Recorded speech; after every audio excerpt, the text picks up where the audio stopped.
Gandang hapon mga kalalabs. Ayan, magpa-beauty. Agoy, natumba. Magpa-beauty muna si si Mamala. Pa-beauty muna yung mami nyo ha. Ayan, ginamit ni ate. Hindi to ribbon ha. Anong tawag nito te? Kulay. Kulay lang. Walang ribbon ha. Hindi to ribbon. Ayaw ko muna magpa-ribbon. Ganang labas yung buhok ko. Kawawa yung buhok ko. Pinutol ni ate. Kasi ito. Mataas-taas na pala oh. 1 taon bago naputulan. Ayan oh. Pa-watch naman kayo sa buhok ko mga langga. Mahirapan ka te. Ganun te. Alalayan kita. Yung daw Brazilian ang maganda sa buhok. Oo. Magkano bang Brazilian? Hindi nga lang ako nakadala eh. Magkano ang Brazilian ate? Ha? Magkano ang Brazilian?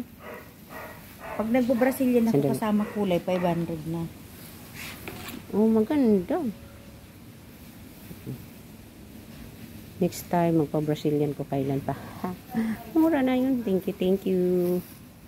Thank you, ate. Hindi pa tapos. Anong resulta sa buhok ko?